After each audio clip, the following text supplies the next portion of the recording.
so यो 5 पोखरी है 5 पोखरी चाहिँ परपट्टि छ यो चाहिँ 5 पोखरीको यो चाहिँ फोनहरु पनि छ देखिन्छ अनि पर किराती बिदिन्छ हुन्छ साथी अनि अरू नै थुप्रै चाहिँ अब त उसो लागिहाल्ने यार अघि राम्रो देखिरहेको थियो सो अब खाना एकछिनपछि 5 मिनेटपछि खाना खानेछौँ है त्यसपछि चाहिँ अब हेरौँ के हुन्छ मतलब क्लियर भए त अब घुम्न जानु पर्ला नत्र भने आराम गर्नु पर्ला आज पप्पिन रहेछ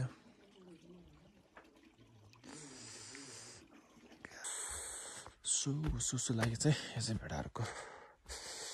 बस्ने ठाउँ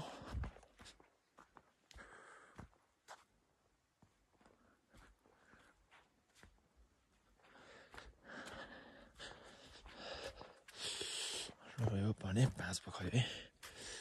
5 पोखरीमा उता त उसो लागिसकेछ दुईटा पोखरी छ यतापट्टिको सरस्वती कुण्ड होला उतापट्टिको के कुण्ड मलाई थाहा भएन उता परबाट एउटा छ अनि उतापट्टि एउटा छ उतापट्टि एउटा छ है